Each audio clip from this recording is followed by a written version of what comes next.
Abálájọ ó ti yé wa báyìí, ó ti yé wa dáadáa ju tàtẹ̀yìn wa lọ. Àwọn nǹkan tó ń ṣẹlẹ̀ nìyẹn lẹ́ṣẹ̀ gbógun ti ìṣẹ̀ṣe. Àwọn oníṣẹ̀ṣe gan ò mọyì ara wọn nìyẹn o. Kàsà tí àwọn oníṣẹ̀ṣe tó bá jẹ́ wípé wọ́n mọyì ara wọn tó mọyì nǹkan tí wọ́n ń sìn ni ẹ̀rù jẹ̀jẹ̀ ní gbogbo ilẹ̀kílẹ̀. Àwọn náà dẹ̀ wá ń ṣe bó ṣe ń ṣe yìí. Ó ti dà ìgbà tí àṣírí yín ti wá tú yẹn, ta ti mọ gbogbo géèmù tẹni sílẹ̀ àti gbogbo plan yín, iyán ti wá dẹ̀ tún kú báyìí fún gbogbo ọmọ ìran káàárọ̀ àjíire, gbogbo ọmọ ìran Yorùbá. Ọbẹ̀ ti dàtúnṣe fún wa torí pé etí mi nìkan kọ́ ló máa gbélé yìí o, gbogbo wa ládẹjọ mọ̀ wípé kíní yìí ń ṣẹlẹ̀ lóòótọ́. Tẹ̀lé mi wá gbọ́. A serious one. He's not committed to any other religion. That the real religion of the Yoruba man is traditional worship.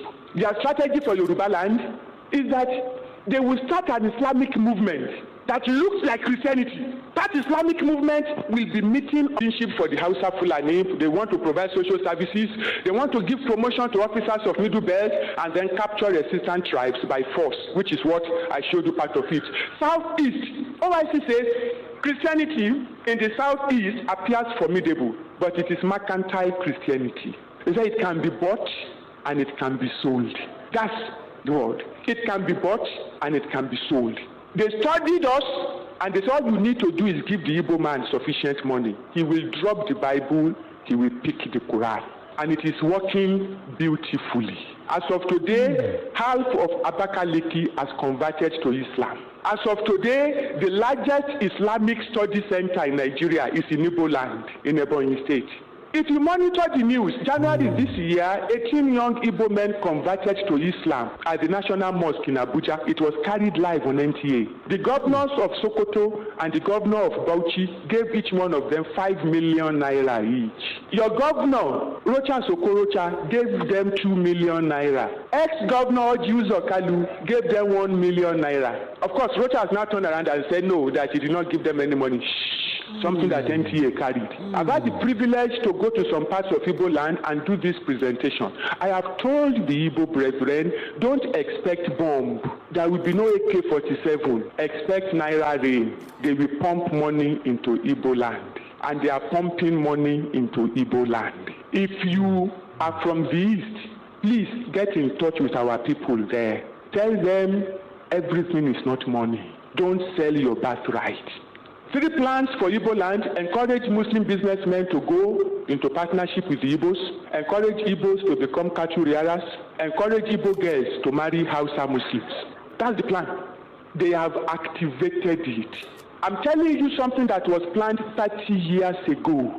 And as you are sitting down here, if I ask you, can you show me the strategy document of the church? The church has no plan. We are just trying to draw up one now. The church has no plan. Islam has put its own in place 30 years ago. They are implementing it step by step. Southwest. Islam said concerning Yoruba land, both Islam and Christianity are superficial. That is, if a Yoruba man tells you he's a Muslim or if he tells you he's a Christian, you say, don't mind him. It's not a serious one. Ṣé ráyé, ṣé ń gbọ́rọ̀, ọ̀rọ̀ burúkú leléyìí o, ẹ gbà wá o. So lọ́dọ̀ wọn báyìí wọ́n ti kọ́ńkà Christian. Òótọ́ dẹ̀ ni tá bá wẹnu lẹ̀ tá wẹnu ọkọ́. Ṣé Christianity ṣán lẹ́nu ọ̀rọ̀ mọ́ ní Nàìjíríà? Ṣé bó rí bó ṣe ń pa wọ́n dànù?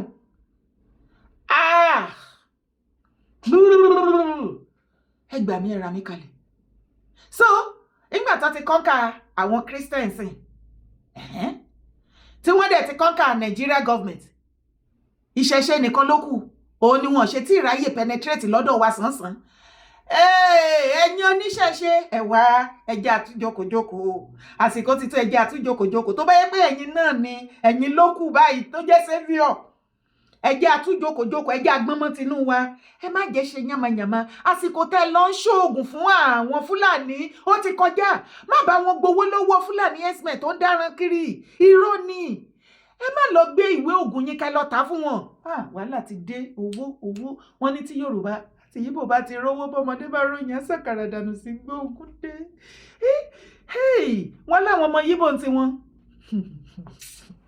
tó bá ti kówó lé wọn lọ́wọ́ ìṣẹ́jú kan wọ́n ti drop Christianity wọn, kí ló kàn wọ́n? Tí Ìgbò bá ti rówó lóòótọ́ kò sí nǹkan kan. Yorùbá náà the same thing ni. Tí Yorùbá bá ti rówó, majority ọmọ Yorùbá kò ṣe gbogbo wa, tí majority ọmọ Yorùbá bá rí owó kò rántí àtúbọ̀tán mọ́, kò kán. So ìṣẹ̀ṣe nìkan ni ò tí jẹ́ kán ráyè wọlé báyìí. Ifá òjíire Ọ̀rúnmìlà òjíire, Ifá òjíire Ọ̀rúnmìlà òjíire. Àṣírí yẹn ń tú dáadáa nísìnyí, ó dẹ̀ wá mú àlàyé yẹn lọ máa bá mi bá bí mo ṣe máa ń sọ, jẹ́ kájọ máa lè bá. Ṣé kò ti wá yí ẹ báyìí gbàgbẹ́gbàgbẹ́ ìdí tí ọba Olúwo tó fi mú ní ti kankan tó ṣe ń gbógun ti ẹ̀yin oníṣẹ̀ṣe ẹlẹ́bọ ẹlẹ́bọ ẹlẹ́bọ. Ẹ̀yin ọmọ Ìwó Ọ̀ṣun, ẹ ti rógo, ẹ ti rí kíni, ẹ ti rí ògo. Tó o bá nírọ́ ni mò ń pa, ó jẹ́ farabalẹ̀ kó gbálàyé mi. Èmi kọ́ ni problem ẹ̀, àlàyé ni mo ní láti ṣe fẹ́ kó lè mọ bó ṣe ń lọ. Èmi náà dẹ̀ gbàdúrà kó gbọ́ mi, kó believe mi, torí kó lè jẹ́ victim ni. Because èèyàn tí ò bá ti ń gbó, tí ẹnu ò bá ti ká aṣọ ò lè ká. Ẹ̀yin Yorùbá ti like ìrọ́jú àtẹ̀tàn. Ṣé ó fẹ́ sọ wípé ò rí bí ọba Olúwo àti Mufti brother àti gbogbo wọn, àwọn sheik awogun mi ní Ọ̀yọ́ state, gbogbo wọn bí wọ́n ṣe ń gbógun ti ẹlẹ́bọ tán pariwo Sharia by fire by thunder. Tó bá jókòó tó wò dáadáa, tó gbọ́ gbogbo story, tó wọlé tó wẹnu ọkọ. Ṣé o tí gbọ́ wípé wọ́n ń ṣe ìṣẹ̀ṣe dáadáa nílẹ̀ Haúsá kó tó di pé àwọn Fúlàní wèrè wọ̀nyí kan tó débẹ̀? Kí ni wọ́n kọ́kọ́ parun? Wọ́n kọ́kọ́ pa ìṣẹ̀ṣe wọn run. Wọ́n wá fi Islam rọ́pò just the same way tí Mufti Ìwó àtolúwo ṣe ń ṣe fún yín ní Ọ̀ṣun ní Ìwó báyìí. After tí wọ́n make sure pé wọ́n wíkì nǹkan tó pè ní ìṣẹ̀ṣe wọn ní northern part. Now lẹ́ni ìwọ kan bí ẹ̀mí ní witness, bá mi kọ síbi comment section. Ǹjẹ́ o gbọ́ ìròyìn ìdùnnú kan níjọ́ kan rí láti bí how many years tó jáde láti northern part? Ìròyìn ikú, kò sí ọ̀rọ̀ rẹ̀ kan, ohun ire kan tó fẹ́ jáde látẹnu ìbọn, ikú ni. Have you heard any good news from the northern part of Nigeria? No. Lẹ́yìn kó gbọ́ ìròyìn ìbànújẹ́, ikú, ọ̀fọ̀ àti gbogbo ẹ̀, kò ní jẹ́ ti wà tèmi.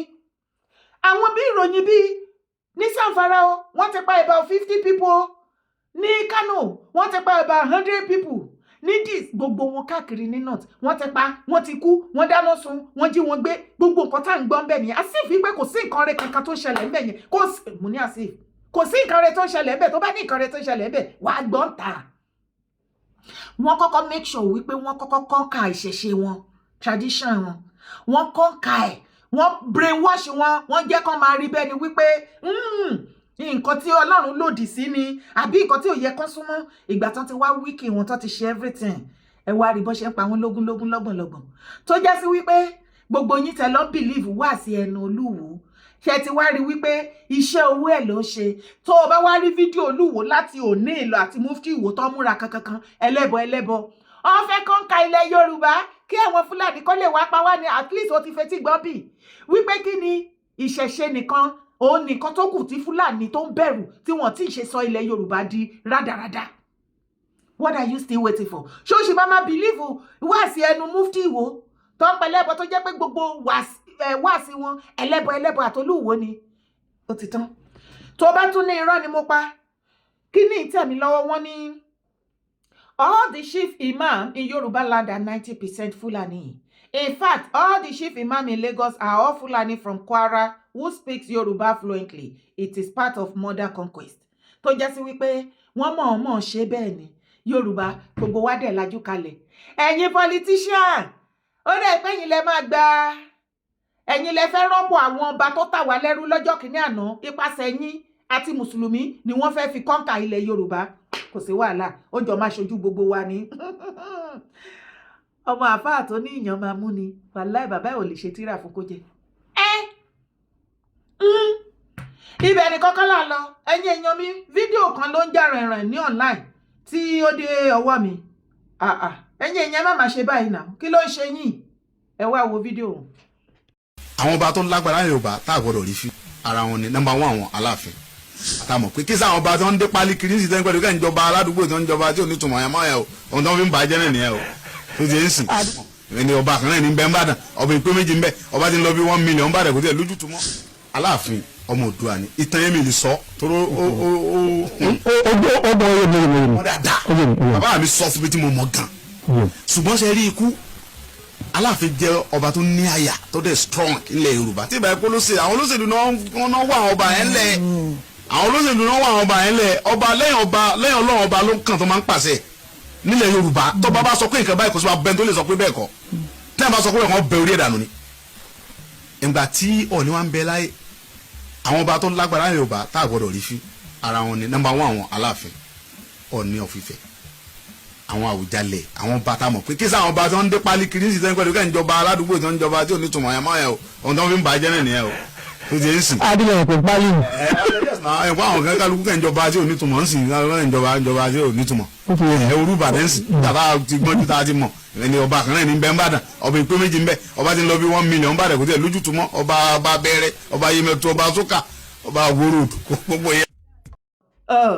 ẹ̀yin ọmọ Ọ̀yọ́ ayọ̀ tẹ́ǹtà yìí ẹ̀ lè jẹ́ abẹ́yàn máa rí yín ẹwà ṣáìdì ìṣìṣà a ní kẹ́ grow up kì í ṣe gbogbo yín o àwọn kọ̀ọ̀kan wà nù yẹn ní láti grow àwọn kọ̀ọ̀kan wà láàrin ẹ̀yin ọmọ Ọ̀yọ́ tó jẹ́ wípé ọ̀bàyéjẹ́ ni bàṣẹ̀jẹ́ òbí tí ń so lẹ́rùn àtọkùnrin àtobìnrin àtọmọdé àtàgbà yín kò síbi tẹ́ bá wà ìwà yẹn á gbé yín jáde ṣá ni ó máa ń rúbò yín ẹ̀ kí mọ̀ ẹ jọ kí la gbé kílẹ̀ jù ẹ wá fẹ́ foyín old video tí Ìgbòho ti grant láti ìgbà Aláàfin àná Aláàfin Adéyẹmí ẹ lọ wú jáde nísìn ẹ fẹ́ fi bo ọ̀rọ̀ tí Aláàfin Ọ̀wádé sọ tí wọ́n sọ wípé bàbá Ṣàmù ò gba adé pálí lọ́wọ́ gọ́fnà ṣe báwọn náà sọ bẹ́ẹ̀ wọ́n ní gọ́fnà ó ń dé adé pálí fún àwọn èèyàn ṣebí the same gọ́fnà náà ló dé wọn ládé táwa náà fi ń ṣe kábíyèsí kó jọ máa já wa náà jẹ ṣùgbọ́n tẹ bá fẹ́ wá kanta ìyẹn tẹ́yìn náà realize pé nǹkan tí kábíyèsí Aláàfin Ọ̀wádé sọ nínú ọ̀rọ̀ yẹn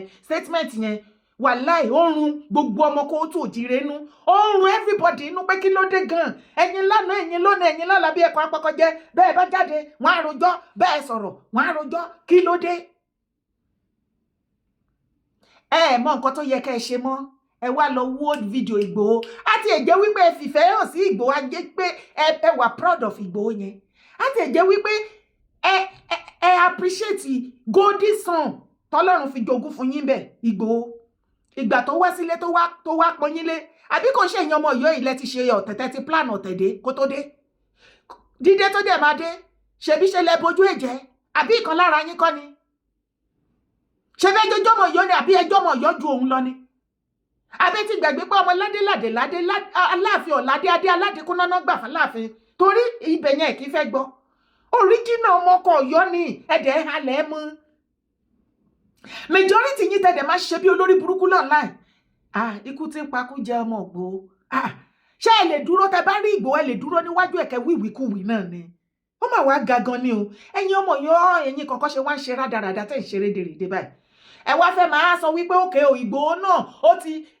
Ìgbòho ó ti sọ wípé Aláàfin òun ni olórí gbogbo ọba ẹ fẹ́ dá wàhálà míì sílẹ̀ sí ọrùn Ìgbòho tí ò bá yín dá sí nǹkankan lọ́mọ tó wá pọn yín lé tó kó àlejò tó kó gbogbo àwọn èèyàn wá pé kán wá yẹ yín sí tẹ́ ẹ fúnra lára yín má ṣe ìyá ara yín tẹ́ ẹ fà á ya pẹrẹgẹdẹ ẹ wá ń lọ world video ẹ fẹ́ wá máa fi cover up fún Aláàfin Ọ̀wádé gbogbo ẹ̀yin tẹ́ gbé fídíò yẹn jáde ara ló máa pa yín dànù ara ló máa pa yín ní kankan ẹ̀yin olórí burúkú olóòrùn ọmọ àlè Ọ̀yọ́ wọ̀nyí Ìgbòho kọ́ lẹ máa fi bọrí fún Aláàfin Ọ̀wádé ṣe fẹ́ gbọ́ níbi tá a bá dé Aláàfin Ọ̀wádé wá ayé títí wọn a ti sọ fún wọn iṣẹ́ tí Aláàfin Adéyẹmí àná ṣe àwọn nǹkan ìgbésẹ̀ tó ń gbé àwọn náà fẹ́ máa ṣe bẹ́ẹ̀ a ti sọ fún wọn wípé ìgbà tá a débẹ̀ ẹ̀ ṣe Adéyẹmí ìdí igi ibòmíì nìyí èwo làbọ̀rọ̀ máa fọ́lọ́ nǹkan tí èèyàn kan ṣe tó ti ṣe tó ti lọ ẹ̀yin fúnra lára yín ẹ fi ayé ti yín ẹsẹ̀ ti yín ẹ fi lọ́lẹ̀ ká rí ìgbésí ayé bí ẹ ṣe fẹ́ rúùlù orí tróònù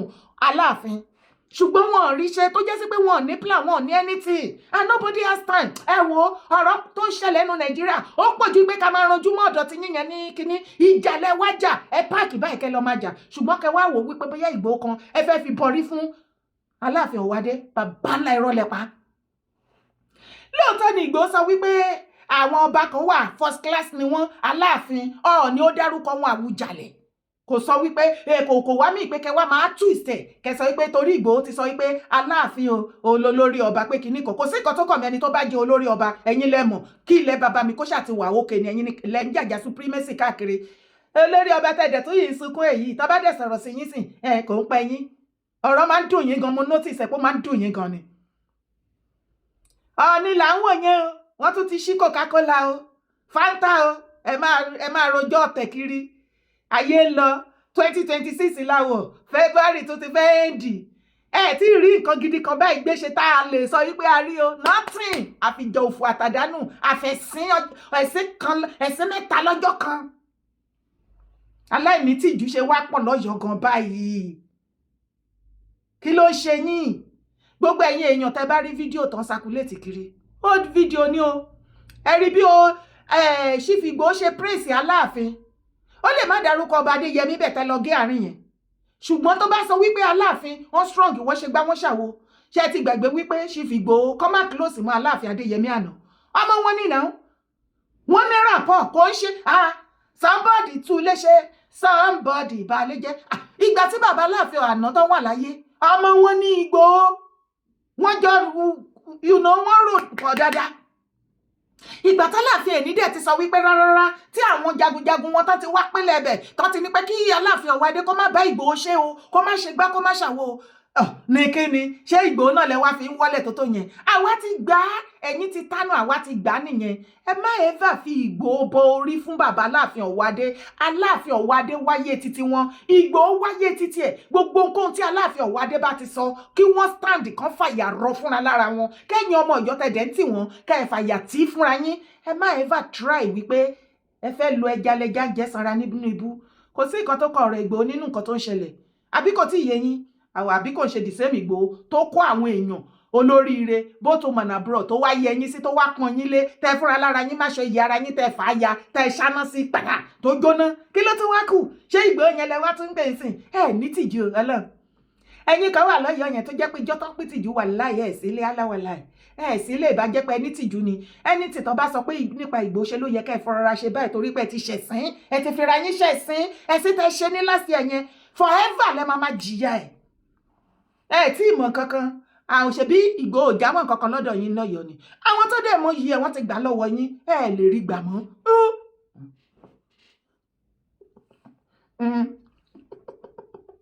yẹ̀bẹ̀ ní kò ṣọmọ yín àbẹ́yìn ò máa gbọ́rọ̀ burúkú lẹ́nu ẹ̀yẹ ọ̀pọ̀lọpọ̀ gan wá ń sọ mo ti ẹ̀rí kan tó ń sọ Ìgbòho ti sọ ó ti jẹ́wọ́ ọmọ kan sìn ó ti sọ pé Aláàfin ni àgbà olórí ọba jẹ́ kí gbogbo ọmọ Ọ̀yọ́ ó yẹ forgive ara ló máa pa ẹ́ ara ló máa pa ẹ́ forgive ta ni tó bá níta ló yẹ kán bẹ̀ láàrin bàbá Aláàfin Ọ̀wádé àti Ìgbòho ló yẹ kẹ́ lọ́ máa bẹ̀ wípé ẹ hùwà ọmọ àlè ẹ̀yin tẹ treat ẹ̀ bẹ́ẹ̀ nígbà tó wá yẹ yín sí lọ́yọ̀ọ́ Ìgbòho ló yẹ kẹ́ ṣe máa bẹ̀ kẹ́ máa wójú rere ẹ̀ ẹ̀yin wo àwọn ń dá ẹ̀yin ń dá wá yín àárín yín ẹ̀yin ìdọ̀tí àánú ẹ kó sì dànù ẹ̀yin tẹ́ ìjámọ̀ kankan ẹ̀yin àmọ́ tí ò wá ara ẹran wò ẹ lọ́jọ́ old video ni o kò ṣe Aláàfin Ọ̀wádé ni Ìgbòho rí fásì ń bí o ẹ bojú Ìgbòho jẹ́ àwa náà máa bojú yín jẹ́ Ìgbòho rí fásì sí bàbá Aláàfin Ọ̀wádé Aláàfin Adéyẹmí àná ló ń rí fásì sí òun ló dẹ̀ ń praise kì í ṣe Aláàfin Ọ̀wádé torí kò tí ì sí kankan tí Aláàfin Ọ̀wádé ṣe nígbà tó ti dé tó